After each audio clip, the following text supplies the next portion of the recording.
नियम लेने में आनंद कब आता है?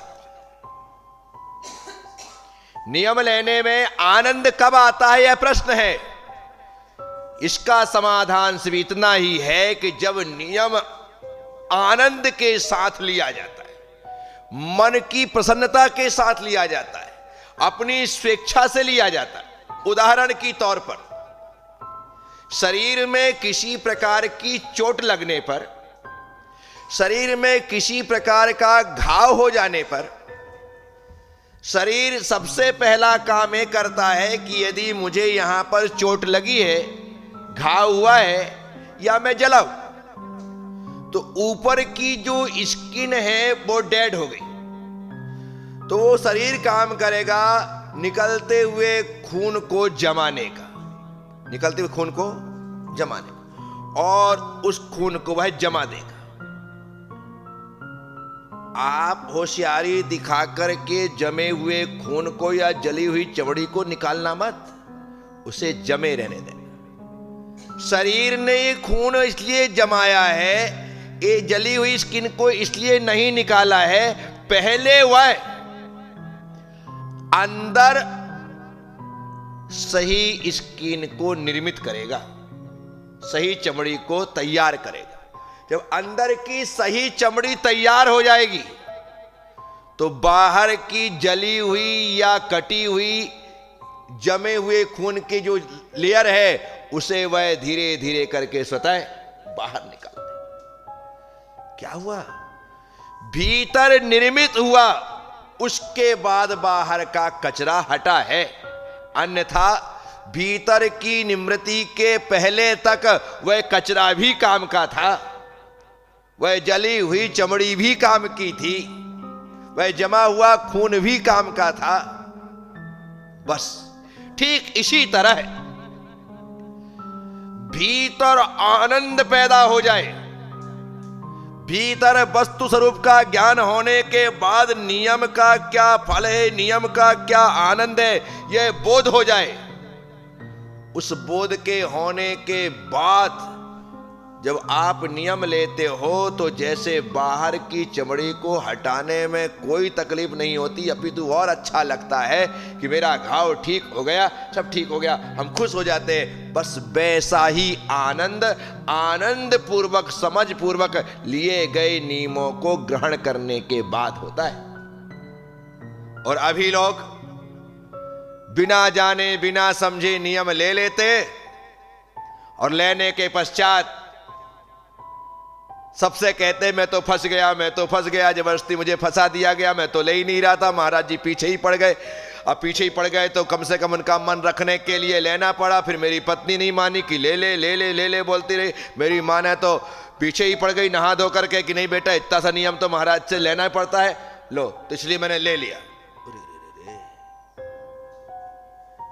अब वह नियम तुमको आनंद नहीं देगा, क्योंकि तुमने वह नियम जबरदस्ती लिया है। आनंद पूर्वक यदि समझ पूर्वक उस नियम को लेते तो वह नियम तुम्हें सुख देने वाला होता, आनंद देने वाला। अन्यथा ये नियम कभी भी सुखकर नहीं हो सकते। आज मैं मुनि बनकर के आनंदित हूं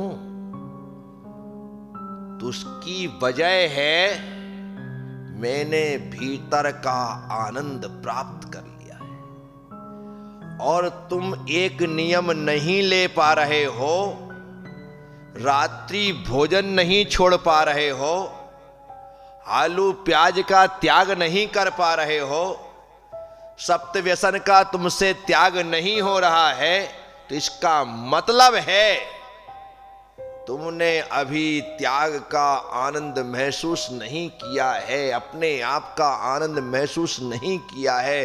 वो महसूस कर लोगे तो ये चीज स्वतः छूट जाएगी। यदि भगवान महावीर स्वामी पर स्थान रुद्र उपसर्ग करता रहा, भगवान पार्श्वनाथ पर कमठ उपसर्ग करता रहा, और भगवान यूं बैठे रहे, रंच मात्र भी हिले नहीं, कपे नहीं, डरे नहीं, भयभीत हुए नहीं। तो बात क्या है?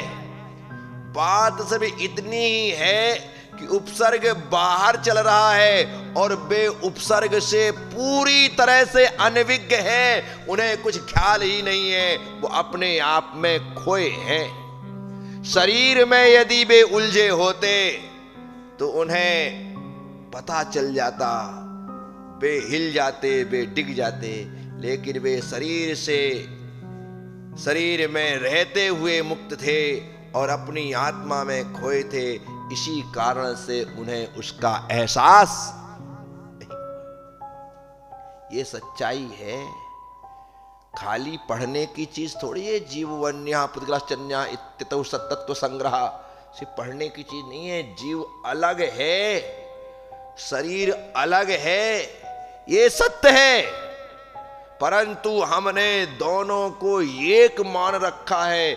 इस कारण से शरीर का दुख हमें दुख दिखाई देता है, शरीर का सुख हमें सुख दिखाई देता है, जबकि शरीर का दुख दुख नहीं है, शरीर का सुख सुख नहीं है। जैसे कहते हैं कि ये इंद्रिय सुख है, सुख नहीं है, तो जैसे इंद्रिय सुख सुख नहीं है, वैसे इंद्रिय के दुख भी दुख नहीं है। दुख तो आत्मा का ही है और सुख भी आत्मा का ही है। इंद्रिय का सुख तो क्षणिक है, क्षण भर रहने वाला है और क्षण भर में समाप्त हो जाने वाला। हम इंद्रिय के सुख को कहते हैं कि सुख नहीं है, तो हमें यह भी सिखाना पड़ेगा, बताना पड़ेगा कि इंद्रिय के सुख सुख नहीं है, तो इंद्रिय के दुख भी दुख नहीं है। दुख तो आत्मा का ही है। लेकिन यह हमारे बोध में आज तक नहीं आया। हम जीव और शरीर को अलग अलग मानते हैं सिर्फ पढ़ते हुए, लेकिन हमने वैसा अनुभव नहीं किया। इसी कारण से शरीर के दुख हमें दुखी कर देते हैं, शरीर के सुख हमें सुखी कर देते हैं।